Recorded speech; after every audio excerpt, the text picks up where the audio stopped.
There were afternoons on the university campus so vast that even the wind had its own distinct sound. And on that day, the wind brushed against me with the scent of maple leaves mixed with cooled latte coffee. College life in an East Coast American town wasn't as glamorous as in the movies, but it had quiet moments that made one's heart flicker to life. Like the moment I first saw Spencer. He was leaning against the railing of the main library, holding a thick microeconomics textbook. His eyes narrowed as if trying to fit the world into an equation. I didn't know why I stopped. Maybe it was his half-smile, blooming for no one in particular. Maybe it was his broad shoulders but awkward stance, like a strong person learning to be gentle with himself. And me, a junior in communications, often overconfident with my jokes, but deep inside carrying an unnamed emptiness in my chest. We met again in a shared class. The lecture hall was cold, the fluorescent lights flickering. Spencer arrived late, quietly sitting next to me because it was the only empty seat left. The fresh soap scent mixed with rain clinging to his hoodie pulled me back to the present. I turned and said something dumb about how showing up in the rain must boost attendance points. And something strange happened. Spencer laughed. Not loud, not showy. A small laugh, just enough to make me want to hear it again. We started with trivial conversations. Coffee at the dorm-facing cafe was too expensive. The professor talked as fast as a storm. The school's red brick walls looked best in November. I learned Spencer was from the West Coast, transferred here on a scholarship. He learned I liked photographing couples hugging at the fall festival. Not because I was overly romantic, but because in those moments people looked truly themselves. Once, while sitting on the steps of the science building, Spencer asked softly, "Do you ever feel like you're pretending to be okay?" He didn't look at me, his gaze drifting beyond the maple trees. I didn't answer right away. The wind chilled my wrists, urging me to be honest. "Always," I said. And the worst part is sometimes I even believe that pretend okayness. From that day we grew closer, though neither of us said it outright. Spencer liked running at dawn, and I hated waking up early but showed up anyway, holding a hot coffee, waiting on the bench near the stadium. He'd tease me, "You're just crazy enough," and I'd shrug. I liked watching his back blur in the mist, like a promise slowly emerging. I'm not good at naming my emotions, but I know that afternoon, in my small dorm room covered in old band posters, as we sat close watching a basketball game on TV that neither of us really followed, the world shrank to the space between our shoulders. Cheers erupted outside the window, student shouts echoing up, golden light falling on Spencer's cheek. I turned and caught his eyes. No background music, no script, just hearts pounding like knocking doors. "Derek," he said very softly, as if testing my name in his mouth to see if it tasted right. "I'm here," I replied, and my voice sounded like someone else's. What we did wasn't a kiss. Not the big things people exaggerate. Spencer just tilted his head, resting his forehead against mine. An unexpected hug, slow, steady, without asking. He held me like I was something fragile he'd waited a long time to touch. I hugged back. Neither of us spoke. Outside, autumn shivered through the window crack. Inside, the warmth was simply cruel because it made me realize I'd gone beyond the point of no return. After that, things didn't turn into a fairy tale. We still went to class, did group projects, pretended to argue about the best pizza. But one thing changed. When walking side by side on the paved paths, our hands brushed more than accidentally. When Spencer was tired, he'd rest his head on my shoulder for exactly 3 breaths before sitting up straight like nothing happened. And me, every night in the mirror, wondering when I'd started fearing losing someone this much. One heavy rain night, the campus drowned in the sound of water pounding roofs. Spencer knocked on my door, jacket soaked, eyes strangely bright. "You okay?" I asked, though clearly the question was for him. "No," Spencer said, "but I want to hold someone." The words were so simple they hurt. We sat on the floor, backs against the bed, desk lamp the only light. He hugged me again, this time tighter, longer, like holding himself from dissolving. I heard the rain, the wall clock, our breaths out of sync. In that moment, I understood the name of the story we were living, boys holding each other. Not because we lacked anything else, but because the hug was the bravest way we knew to say, "I'm here, with you, for real." I don't know yet where this will lead us, but I know one thing. My heart, for the first time in years, is no longer just an echoing chest. It has a name, and that name is Spencer. The next morning, the campus was like a fresh sheet of paper. Clean, cold, with room for all unknowns. I woke before my alarm, a rare occurrence, with the feeling of having run a long distance in a dream. Last night's hug lingered on my skin, like rain not yet dried. My mind spun silly questions. What was Spencer thinking? Did he regret it? Or was it just a weak moment in a rainy evening? In morning class, Spencer didn't sit next to me. He arrived early, choosing a middle row, sunlight streaking his neck like honey. I saw his shoulders tense slightly during the lecture, while I only heard my own heartbeat. The bell rang, students scattered like birds. I packed slowly, trying not to be the idiot rushing to ask, "What was last night?" Spencer waited at the door, hands in jacket pockets, face calm enough that I couldn't guess. He didn't say sorry or about last night, what I both hoped and feared. Instead, he just said, voice low and firm, "Lunch?" I smiled. Just that. And in some strange way, that simple question was an acknowledgement. We were continuing without denial, without rushing to label. We sat at the taco place near the football field, always blasting indie music a bit too loud. Wooden tables forever sticky with salsa in the corners. Spencer ate slowly, thinking before each word like solving an internal equation. Finally, he set down his tortilla wrapper, looking straight at me. Last night wasn't the rain's fault. I wasn't pretending. My heart skipped, and the world sharpened oddly. The chatter, lime scent, clinking dishes. I wanted to say so much at once, but my mouth only managed a short sentence. Yeah, me neither. We didn't make a scene, no slow-motion film moment. Just two American guys in a student lunch spot, trying to say the right things for something too big for the small table. The days after, life became the same but utterly different. We still went to class, did labs, crammed on campus buses, but a thin layer of light wrapped around the everyday. Spencer would touch my back lightly in crowds. I'd add an extra sugar packet to his coffee without asking. And evenings, we'd study together in the third-floor library, where few went, where page flips sounded like breaths. One afternoon turning to winter, first snow not yet fallen but cold taking shape. Spencer took me to the abandoned football field behind the gym. Wooden bleachers creaked, light poles like silent guards. We sat side by side, breaths turning to white smoke. Spencer laced his fingers, like gathering courage. "I'm scared," he said, "no beating around." "Of what?" "That if we name this, it'll disappear. Or worse, people will turn me into something I haven't understood myself yet." Wind slipped through my layers, cold and real. I thought of family back home, avoided dinner talks, half accepting, half joking remarks thrown and laughed off. I didn't promise what I couldn't control. I just placed my hand on Spencer's, no hiding. "We don't have to perform for anyone," I said.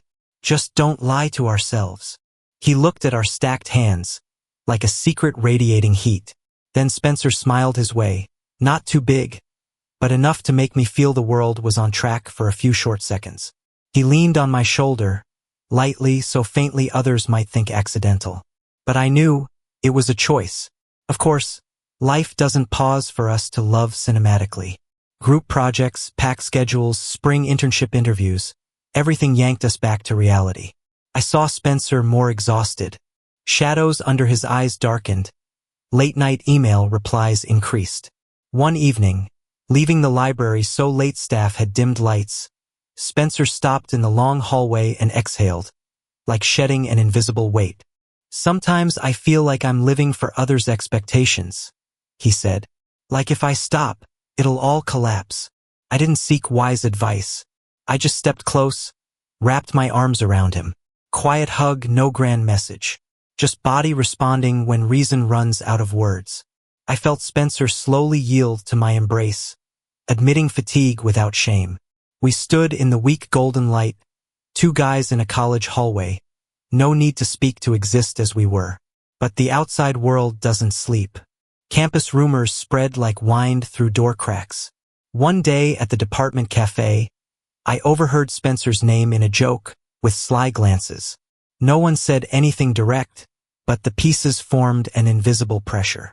When I told Spencer, he just smiled faintly. Yeah, I guess this was coming sooner or later. That smile didn't reach his eyes. I saw a small crack in it, sharp and silent. That evening, we didn't talk much. Spencer sat on my dorm windowsill, staring at the dark lawn, lights from the opposite building carving squares on his face. I sat behind, back against the bed, watching the small distance between us, a distance bridgeable in one step. Finally, Spencer turned. He came over, sat down, and hugged me again. Not a hug seeking answers, but one holding two pieces from drifting. That's when I understood. Our story wasn't just about love. It was about courage, about standing still in each other's arms when the wind blows against, about accepting that sometimes the rightest thing for ourselves is not letting go. Winter arrived without permission. First snow fell that night, morning blanketing the campus white like muted sound. Spencer and I walked the path to the humanities building, boots sinking into thin snow with crunching sounds. He sniffled from cold, wool hat pulled low near brows. I wanted to hold his hand in this white expanse so badly it ached, but our hands stayed in pockets, not from shame, but learning to choose safe moments for ourselves. That day seemed peaceful until it wasn't. After class, I got a text from Spencer's old roommate. A short line, no exclamation. Watch out. People are talking a lot about you and Spencer. I read it 3 times, throat still dry. Those people had no names, but their power lay in not needing names to make others feel small. That evening, Spencer didn't show at the library as planned. Phone unanswered. I wandered buildings like a sleepwalker. Gym, cafe, library steps, finally stopping at the old football field where we'd sat. There, amid empty bleachers, Spencer stood alone, shoulders slumped, like he'd fought an unseen storm. I'm here, I said, not approaching too fast. He turned. In Spencer's eyes, not tears, but blazing fatigue. The kind from being strong too long. They're not wrong, he said softly. It's just, I'm not ready for someone else to name my life for me. I stepped closer, snow falling on hair, eyelids. I wanted perfect reassuring words, but honestly, none existed. Instead, I let truth lead. We don't have to declare anything tonight. We just need to be honest with each other. The rest, we'll figure slowly. Spencer looked at me a moment longer, then exhaled a long breath like dissolving smoke. He hugged me again, in the silent field, under cold lights. This hug didn't tremble, but was quiet and deep. It spoke for all words we lacked. Don't leave each other midway through the storm. But storms rarely come alone. Days later, a sneaky photo appeared in the department group chat, backs of 2 guys hugging in the 3rd-floor library hallway. No faces, but for those who wanted to believe, it was enough. I recognized my gray hoodie in a heartbeat. A chill spread from chest to stomach. In hours, jokes, glances, prolonged silences at study tables, all built into invisible pressure. Spencer met me outside the dorm, sky cruelly blue after snow. Derek, he said, voice dangerously calm. Maybe we should create some distance for a while. The words cut clean. I felt breathless for a second. Because of them? Partly, he admitted. But also for me. I need space to make sure I'm following my own voice, not pushed by fear of losing you or fearing the world. No drama. No loud arguments. Just 2 standing in winter sun, hands empty. I nodded, though every cell screamed against. Okay, I said. I don't want to be the reason you hide from yourself. Saying that felt like pulling a thread tight around my own heart.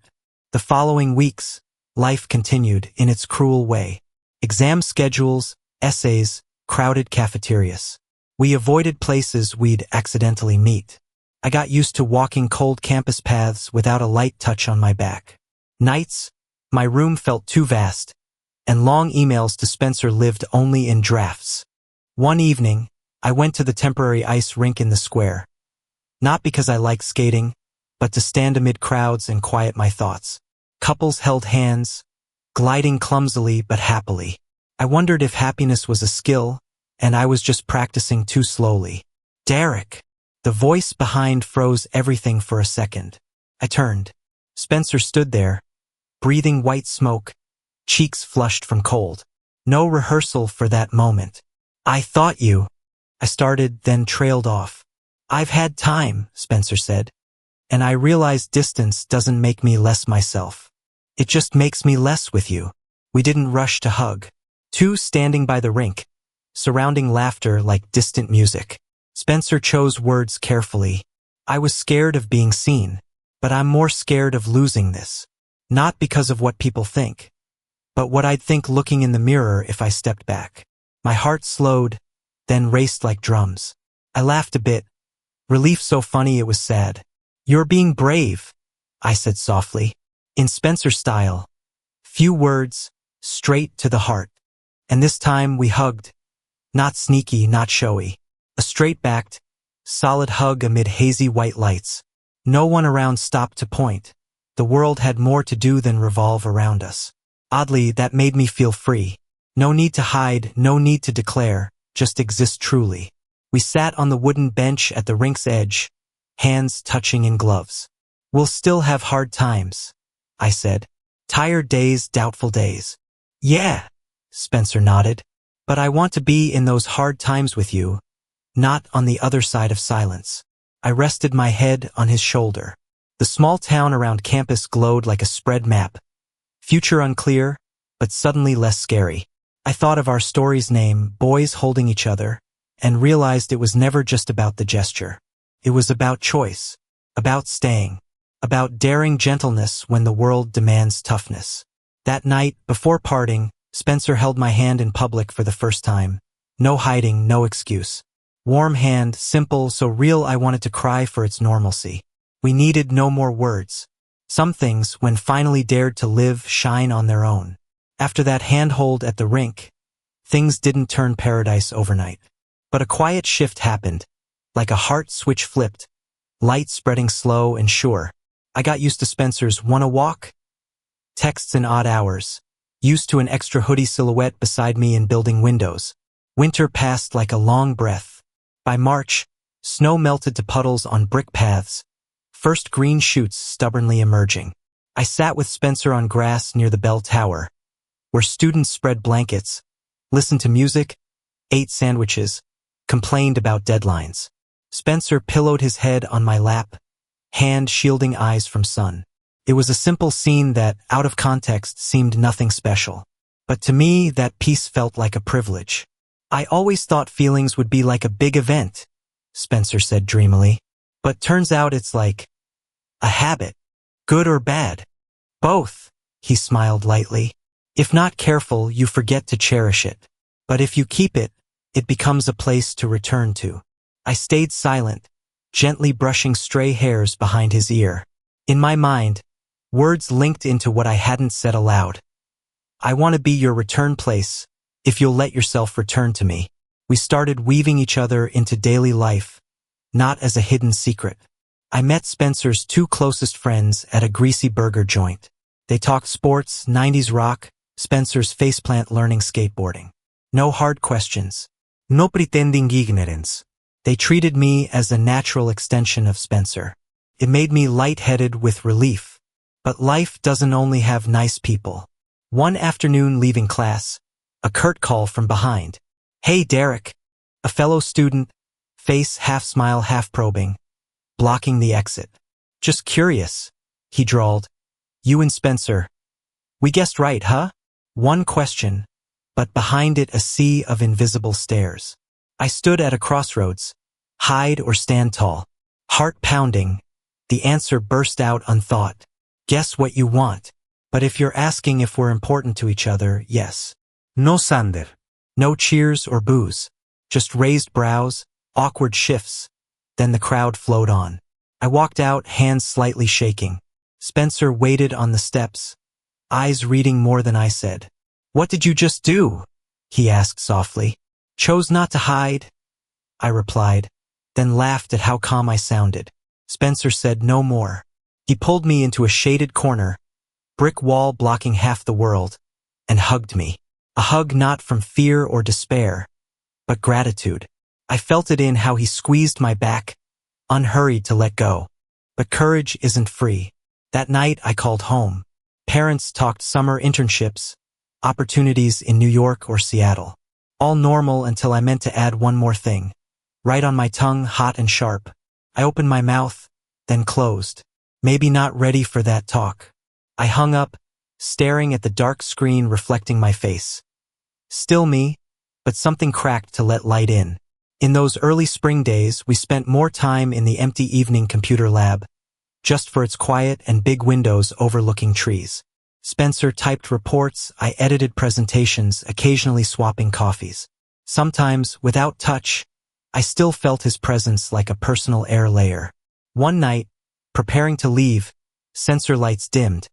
Only green screen glow left. Spencer paused at the door, not opening. Derek, he said, rare seriousness. I think I spent my teens avoiding this, avoiding myself, avoiding the simple feeling of liking someone truly. But now, I'm tired of avoiding. I looked at him long. No grand promises. No's. I'm here, I replied. And I'm tired of pretending I don't want to be here. We moved closer simultaneously, like two lines finally bending to meet. This hug wasn't temporary shelter, it felt like home. No more words needed. The world understood two bodies breathing in sync. Next day, in a small department seminar, Spencer casually mentioned me speaking. As Derek once said, brief, natural, no fanfare. People just nodded. No whispers. No stage collapse. And I realized a laughably simple truth. Sometimes what we fear most is much lighter when it happens. Late afternoon, we sat by the small campus lake. Water reflected pink-orange sky, ducks swimming clumsily in line. Spencer leaned his head on my shoulder. I rested my chin on his hair. I suddenly thought if summing all that happened into an image, it'd be this: two boys holding each other, not because the world forced them, but because they chose. I don't know what future brings. Different cities, jobs, ununderstanding people, or old fears returning. But in that moment, amid campus lighting up, I knew I wasn't walking alone anymore. And that was enough for more courage ahead. April came with rain and pollen smells, waking the whole campus from long sleep. Trees burst bloom, picnic blankets covering library lawns. Everyone talked summer, internships, plans leaving this college town to become bigger selves. Spencer and I talked future too, sometimes serious, sometimes doodling on diner napkins open late.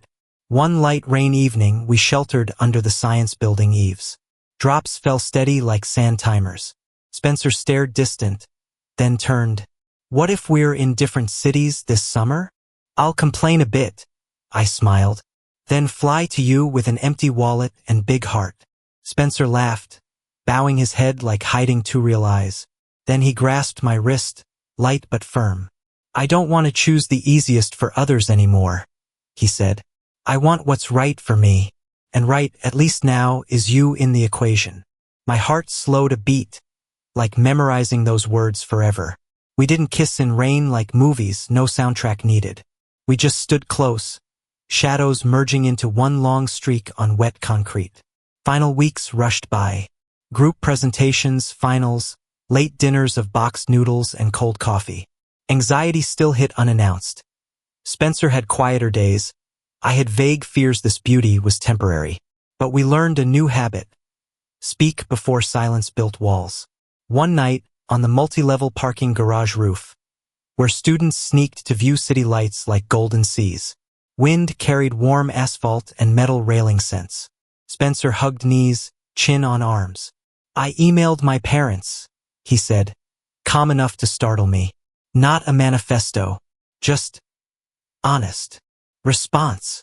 None yet, he smiled softly. But first time, I didn't predict their reaction to change myself. Feels light. I didn't say proud of you, though my heart shouted it loud. I just shifted close, shoulder touching his. Sometimes love needs no words, just a stable surface to lean on. Last day of semester, bell tower chimed under brilliant blue sky. I spotted Spencer from afar, under white falling flower tree like late snow. He scanned, caught me, smile appearing my known way.